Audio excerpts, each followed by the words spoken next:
بسم الله الرحمن الرحيم. Assalamualaikum warahmatullahi wabarakatuh.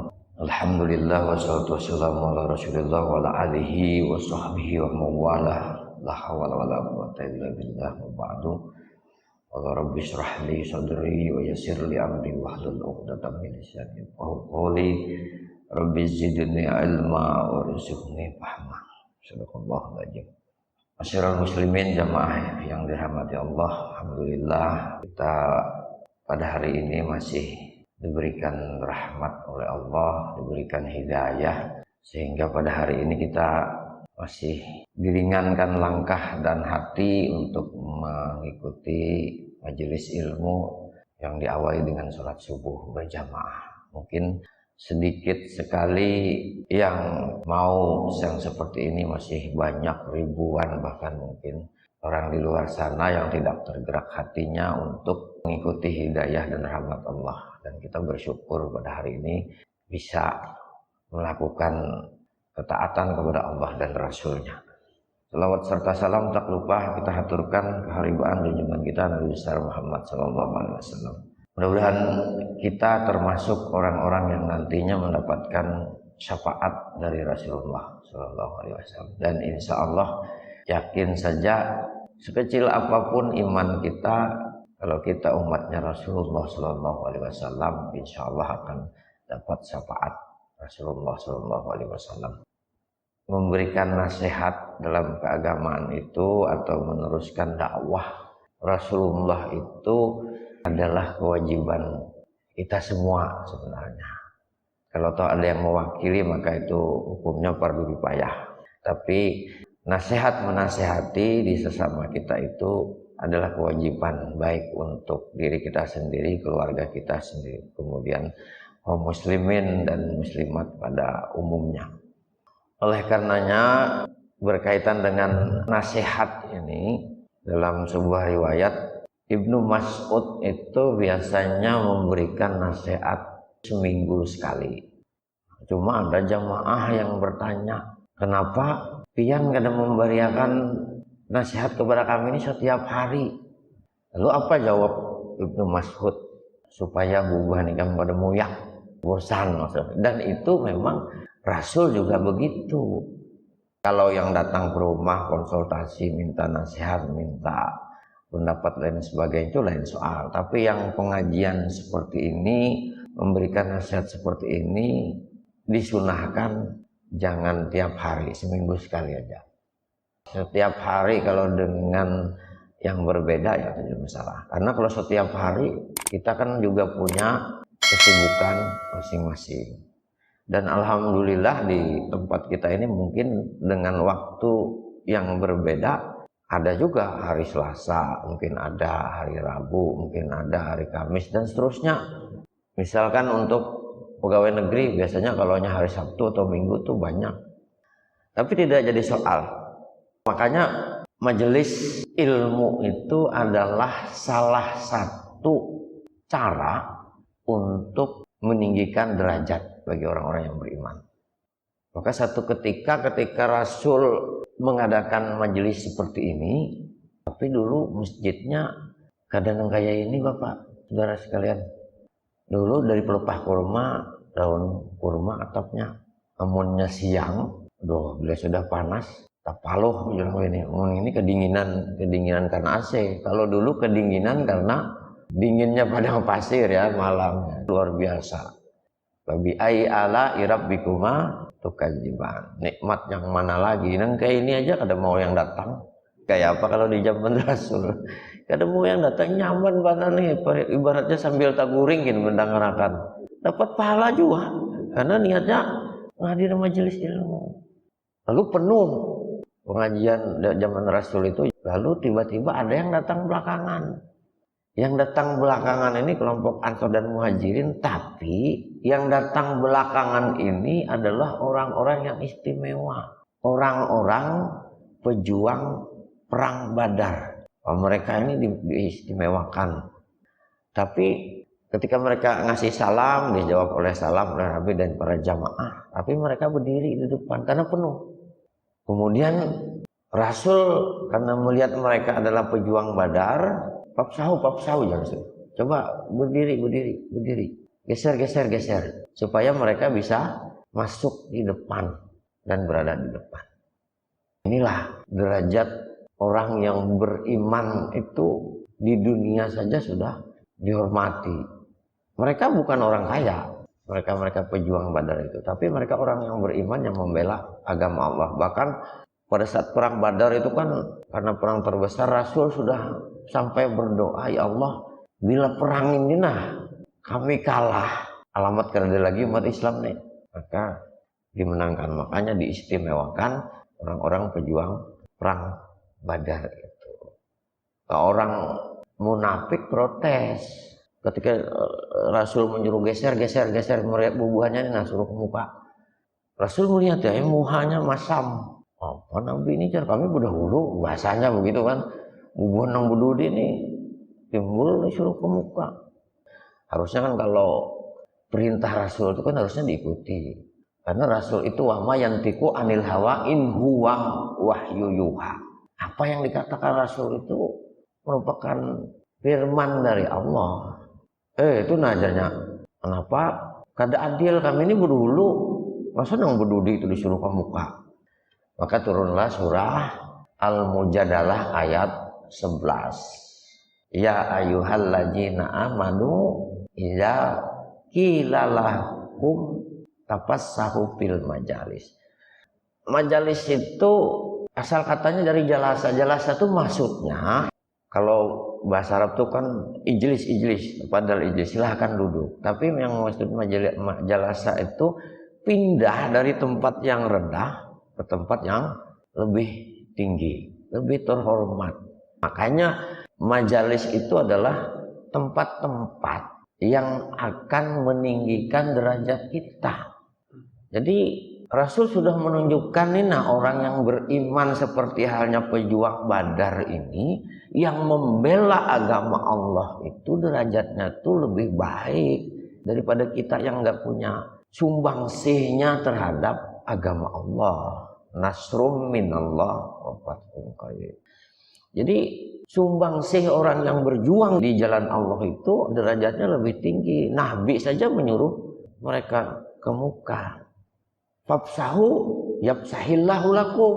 Bila kalian memberikan kelapangan terhadap mereka ini, maka Allah pun akan memberikan kelapangan bagimu. Lalu bergegaslah para sahabat yang beriman itu memberikan kesempatan. Yakilan suju pan suju. Ayo berdiri, kasih kesempatan kepada mereka. Karena yarfa'illahu alladzina amanu minkum walladzina utul ilma darajat. Jadi orang yang ke majelis itu memang orang yang beriman.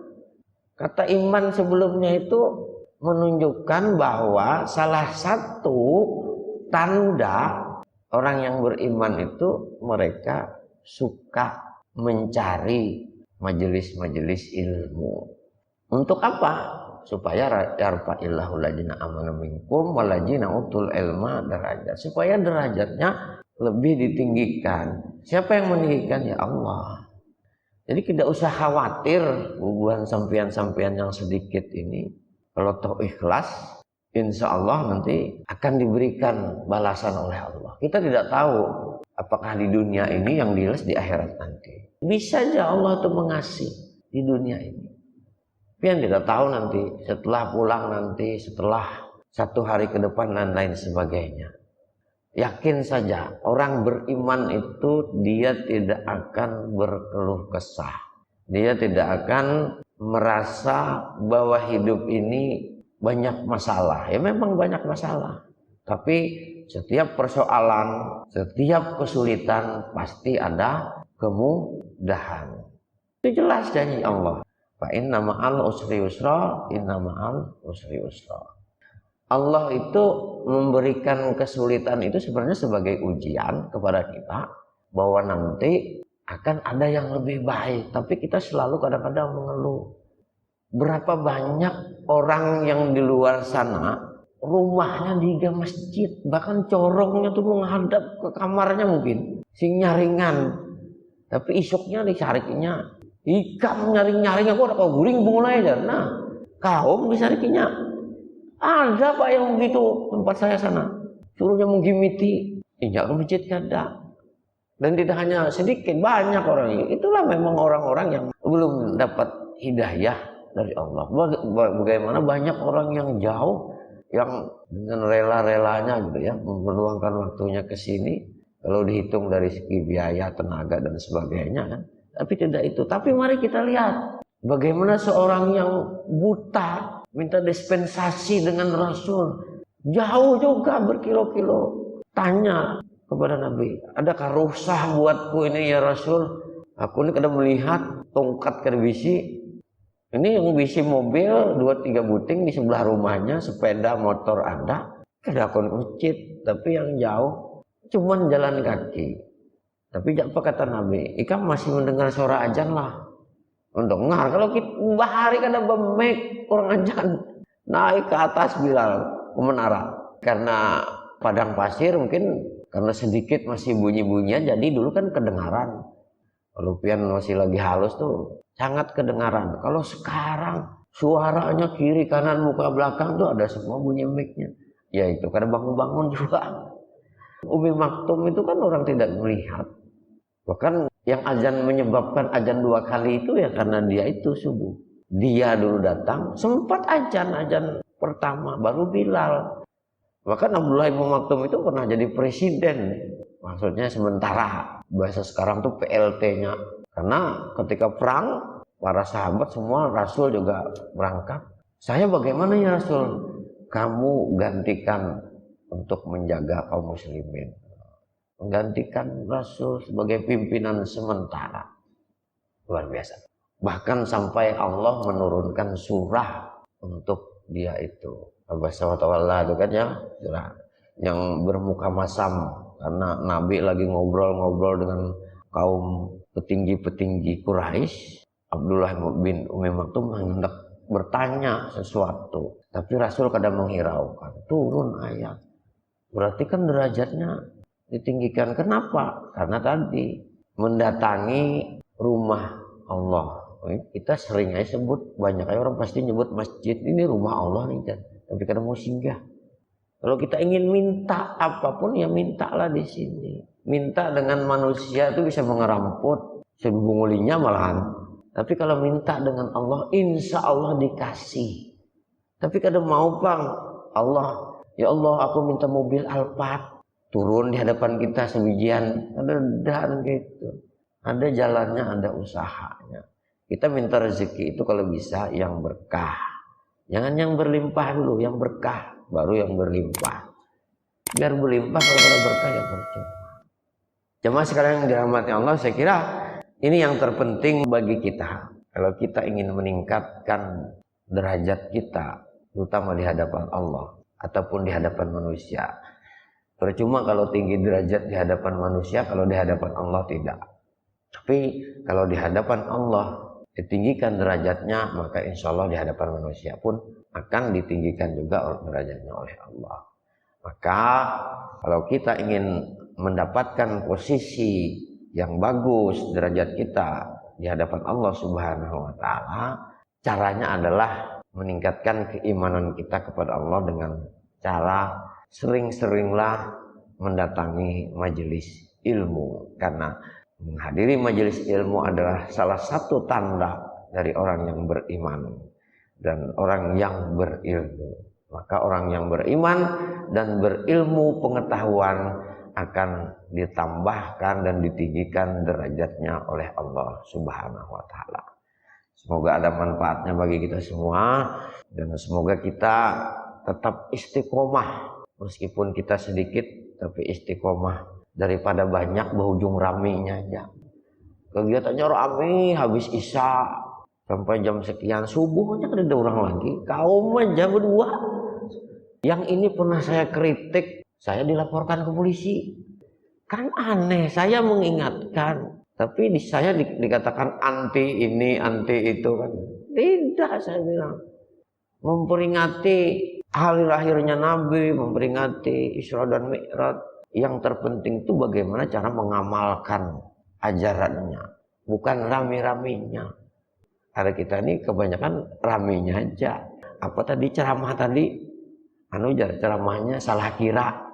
Ceramahnya tentang yang lucu-lucunya aja yang ingat. Tapi bagaimana penerapan sunnahnya itu, ini berat tantangan dakwah yang seperti ini. Rasul separuh dari perjalanan dakwah beliau cuma 11 ikung. Bayangkan, Nabi itu apalagi kita.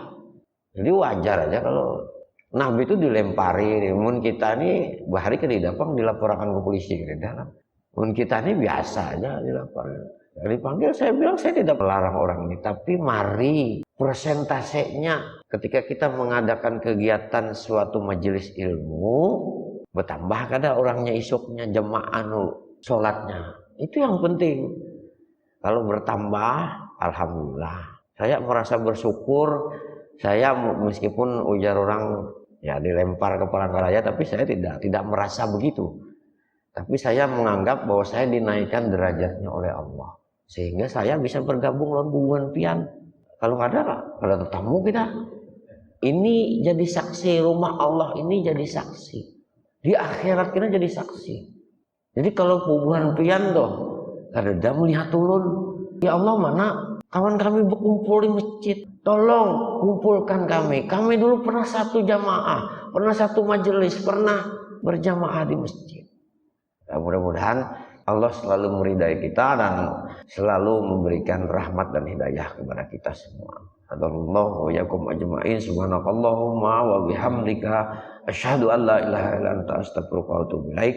Billahi taufiq wal hidayah. Wassalamualaikum warahmatullahi wabarakatuh.